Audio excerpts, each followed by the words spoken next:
Coucou, salut, bienvenue dans votre chaîne Sexualité Responsable avec votre frère Makusa Excellence, l'ami de tout le monde. On est là pour se communiquer, pour partager de très bons moments. Il y a quoi apprendre, il y a quoi ça un plus na savoir na biso sur la sexualité. Nangina lobela lelo sur le téléphone, les codes dans les téléphones. Problème, il y a des codes où on a des téléphones, il y a ça la rage.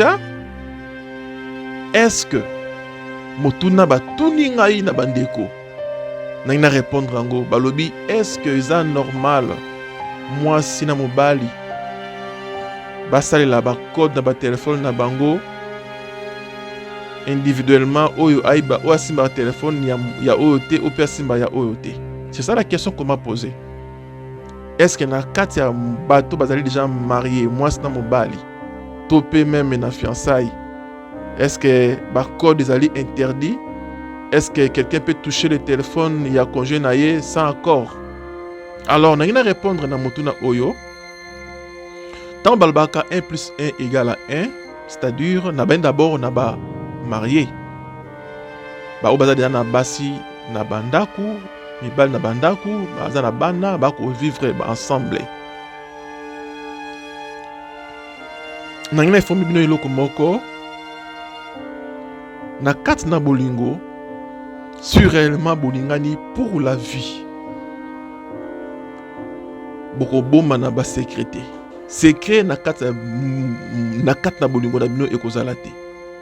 Moi si azana secrétaire ko bomba na vie na ye pona mobali pe pareil. Alors ceux qui bolingo ezali réel, ezali sincère na kat ya couple. Mobali ko bombela moi c'est eloko moko te. Ça je vous dis la vérité. Moi c'est pas ko bombela mobali eloko moko te. Mais ceux qui bomba na kat ya couple ba code ekomi kokota na ba téléphone wana ekomi suspect.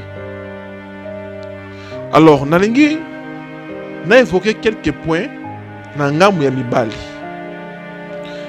Na mibali misusu ceux qui akomi kota ba code na téléphone na ye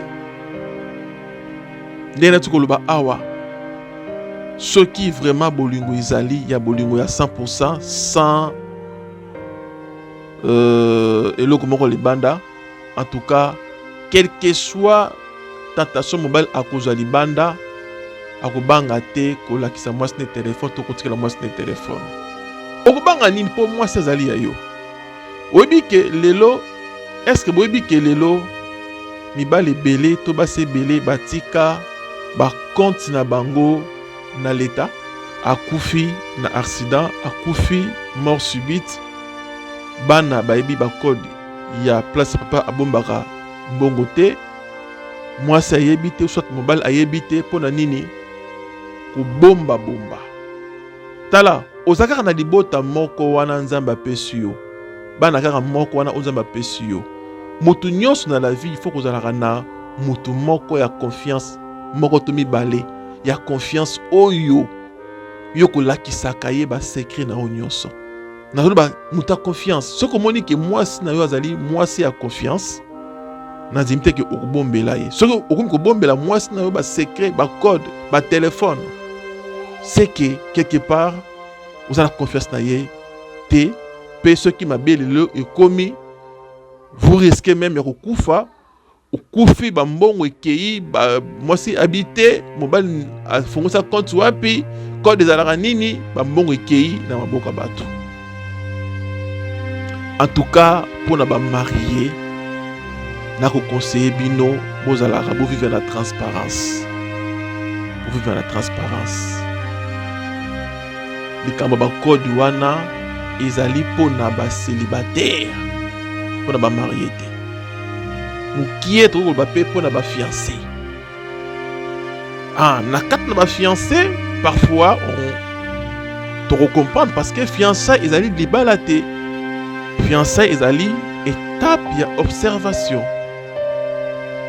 Wana moi ça koki ko se réserver mobali mpe se réserver na makambo ebele. Mais soki bokomi déjà ndako moko bobalani boza na bana oyo boboti eke yo mobali ozo continuer kobombela mwasi na yo makambo nayebi te, peut-être osalaka na baservice moko secret oza kosengaki ogarde basekret ya bato. Là ntango mosusu on peut comprendre.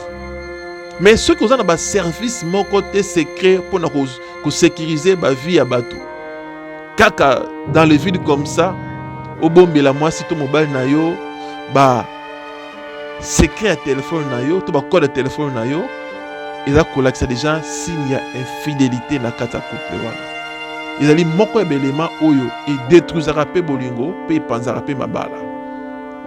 Alors mpona koevite soupçon na kati ya marche na bino, il faut dialogue ezalaka, il faut lui solo ezalaka, il faut transparence ezala. Tant bwana dialogue makasi bozalaka bato secret te, bozalaka babanki te, balobaka na bolingo yanki azalaka te, yuma azalaka pe te. Soki omoni likambo na mobali to na mwasi na yo benga ye bosolola. C'est comme ça na kati ya dialogue nde lumière ezalaka jailli.